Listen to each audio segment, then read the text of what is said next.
Hello, mate. How you doing? I'm all right. I'm all Right. right. I'm locked down. Look down. Locked down and blue. Delicate Um, shit. Arsenic or something. I don't know what the fuck I'm talking about. I have found, if it's possible, that being in don't lockdown, know. has made me talk even more rubbish than I normally do. But now I've got no one to talk it to apart from myself or the cat. The cat's giving Is that any me. different? Well, It's- it's normally you. no, that's true. I go to work and I sort of like sit and talk rubbish at the people at work, and they just look at me bemused. Yeah, I get that at work quite a lot actually. I kind of like I do that at the moment. find a quote or something someone says reminds me of something from an obscure radio program from years ago that only you and I remember. Yeah, I get that a lot. Now I'm the oldest person at work wherever I go.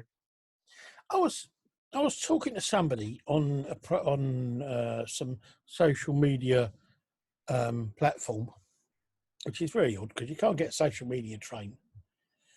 No. So, anyway, I'm on a social media platform. We were talking about they'd watched Joseph and the Amazing Technicolor Dreamcoat thing that has been put up on YouTube for people to watch as a freebie thing. And they said to me that they did that when they were at school. They did it in secondary school as a performance thing. And I said, we didn't do that. We had a choice of doing things like that. And our music teacher chose something for us that I've only ever met in my entire life. One other person I haven't even met them. I sort of found them online. I found one other person who'd ever heard of it. And I tried to contact them and I couldn't because the webpage I was looking at was 5 years old. Right. And it was called The Adventures of Concrete Catastrophe. And it was about a kid, spotty teenager, who gets taken off the street by a manipulative manager called Sidney Lottercash, and he turns him into a glam rock superstar Yeah, that was popular. called Concrete Catastrophe. Did this actually make it into the theatre anywhere? Well, no, I don't think so. We didn't actually even perform it. All we did was we learnt the songs and sang them in music class. We didn't perform it on stage, even for the rest of the school. It was a complete waste of time when we could have done Joseph in Amazing Technicolor Dreamcoat.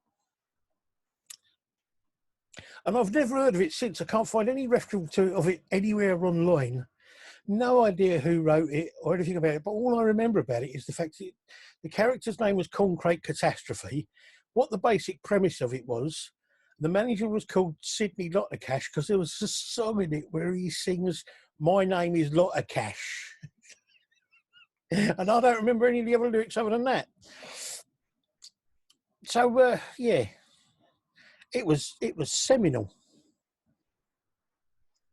Like fluid. Was it? Yeah. Yes. Load of G's. Yeah. It was yeah, that left a lasting impact on the entertainment industry. Well, yeah, I mean, just think You anyway.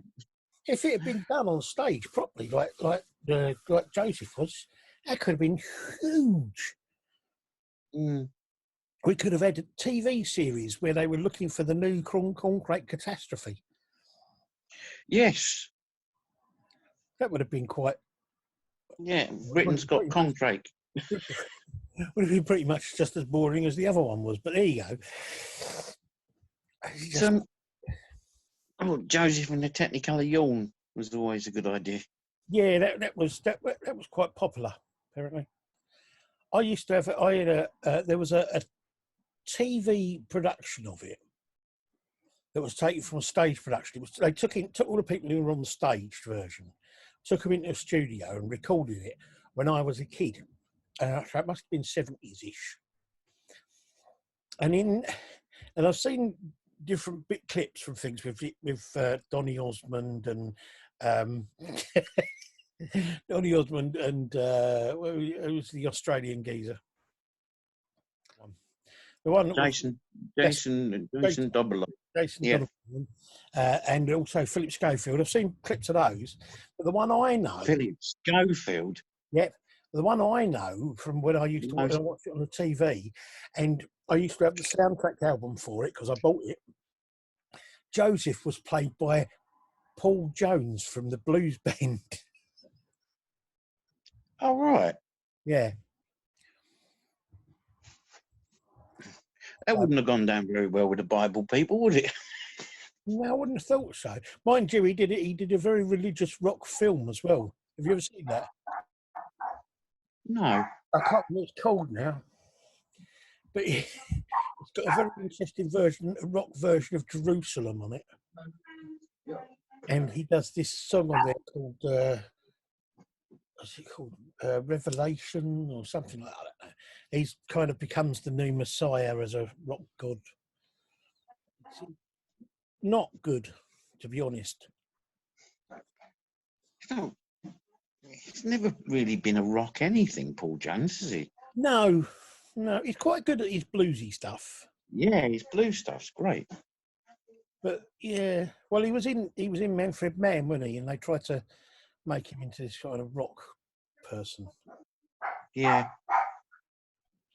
Yeah. That was early, wasn't it? With Pretty Flamingo and there.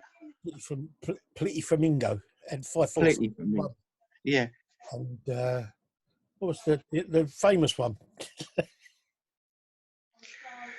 really famous one that they had a big hit with. Oh, the Mighty Quinn. No, not that one. That wasn't him. That was Paul Darbo.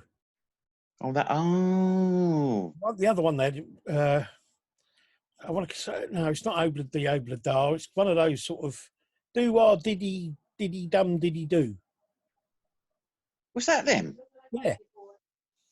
That was Paul. I thought that was Dave D, Dozy, Beaky, Mick, and Bastard.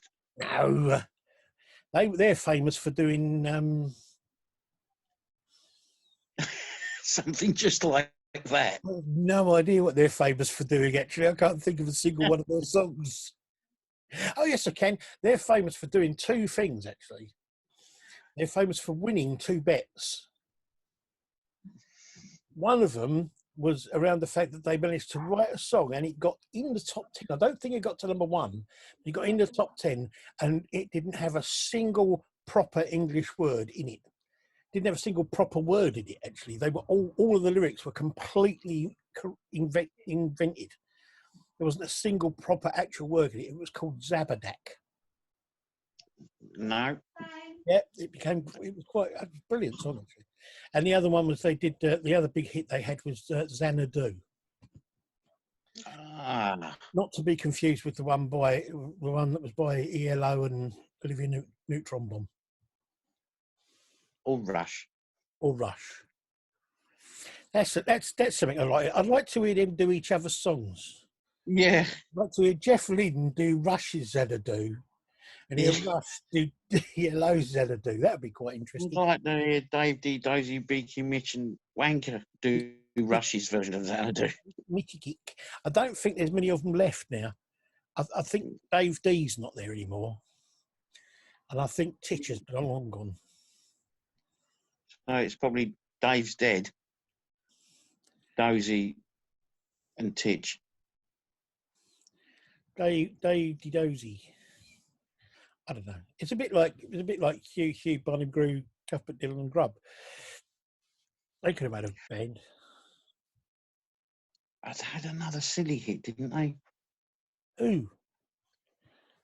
All the frigging hits were silly in those days. Freddie and the Dreamers. And there was lots of bands having ridiculous Herman Bloody Hermits. Herman's Hermits. Now, you can't go wrong with Herman's Hermits, right? Because Herman's Hermits did one of the best blues songs ever. Because I was told by someone once that you can always tell a blues song because it starts with the lyrics "Woke up this morning." Yeah. So that means that I'm into something good is a blues song. Ah,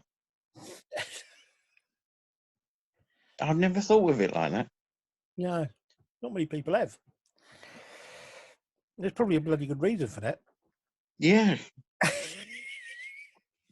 I don't know. Everybody desperately trying to be the Beatles Well, or the Stones the and failing at both.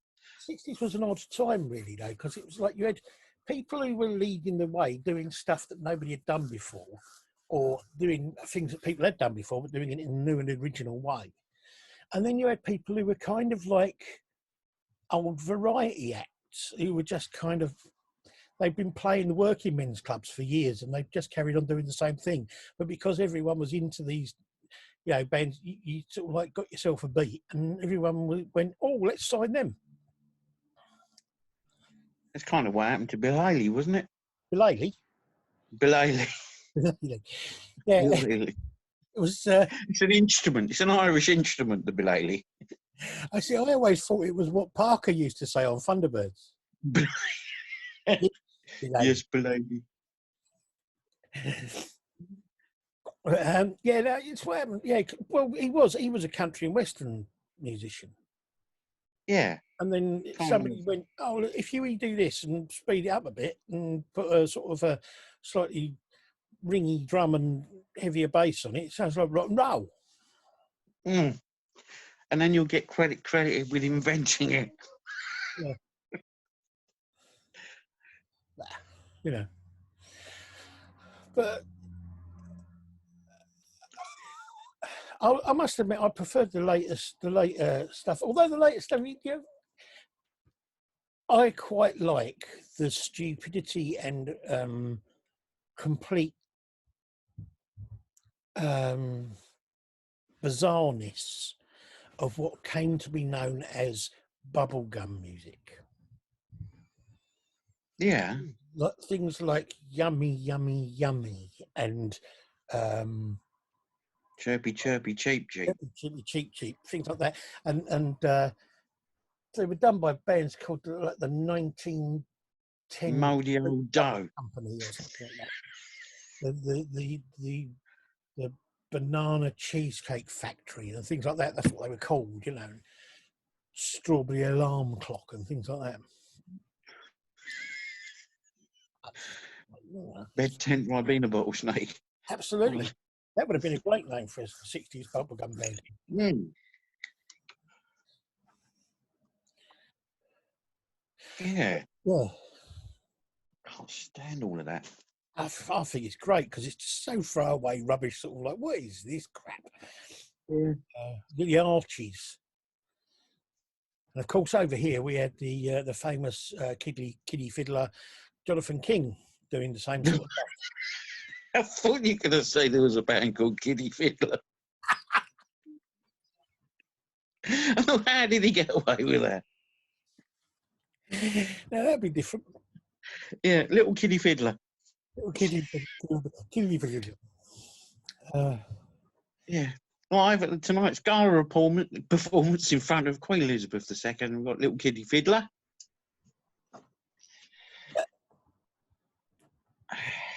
Oh dear. That's an episode of Top of the Pops you'll never see again. Kiddie Fiddler being introduced by Jimmy Savile. He's a very good friend of mine. Now then. George, wow.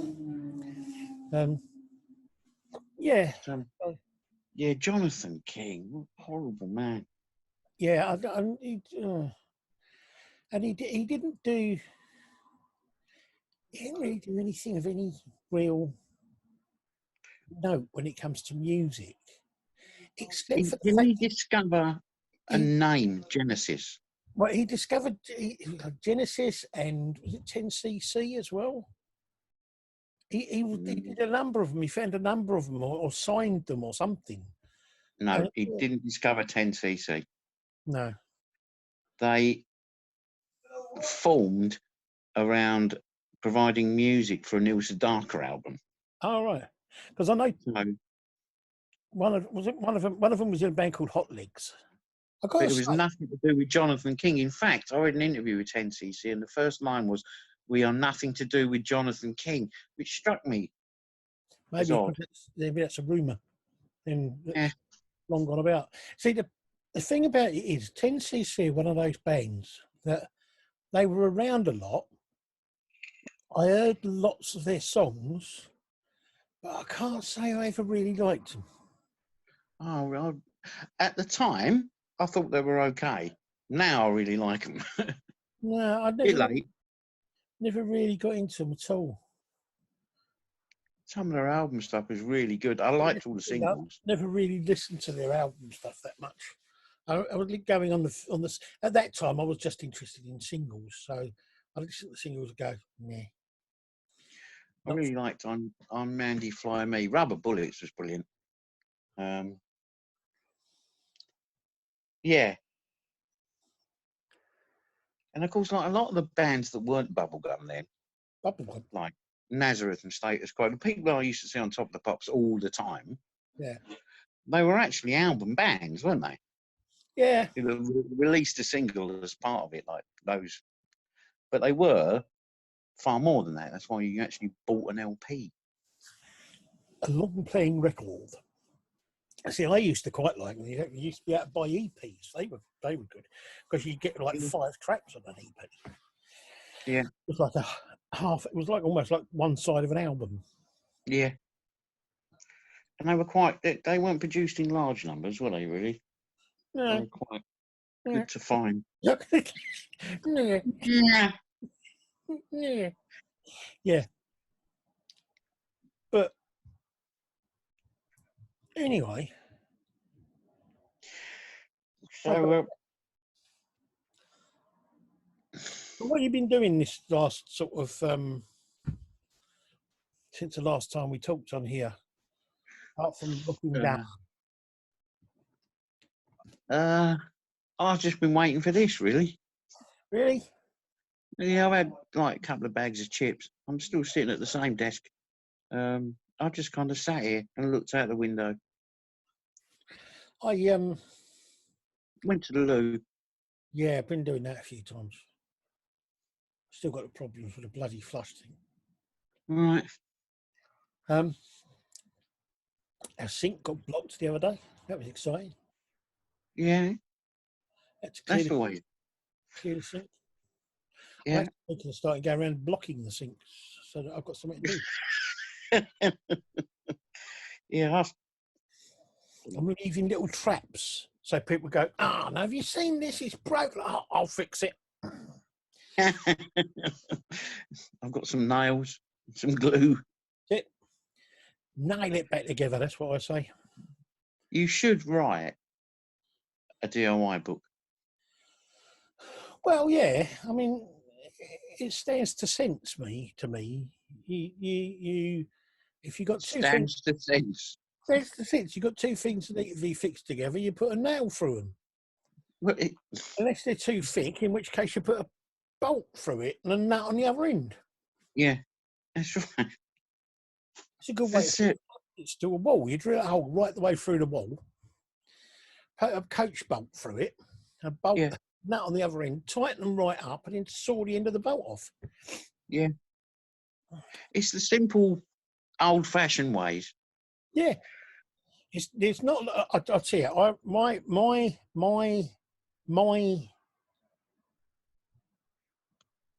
Philosophy. Corona. My coronavirus. No, I remember who it was. I used to know someone, but their toolkit consisted of a rubber mallet, a club hammer, a Phillips screwdriver, a straight head screwdriver, some nails, and a glue gun. And that was it. That was their toolkit. They fixed everything with that. Built a house with it. You can't fix it with a hammer. It ain't worth fixing. Yeah. So then you can break it properly with a hammer. Absolutely. Sometimes it's the thing, you have to break it properly so you can fix it back together. It is, things have to get worse before they get better. Absolutely. It's the calm before the storm or something. Yeah. Yeah. It's the cup before the tea in the thing. Storm with a teacup? Yeah. I saw one of them. What, storm with a teacup? Yeah. How did it fit? Yeah. Frightening. Yeah, I would imagine so. Mm. I've seen a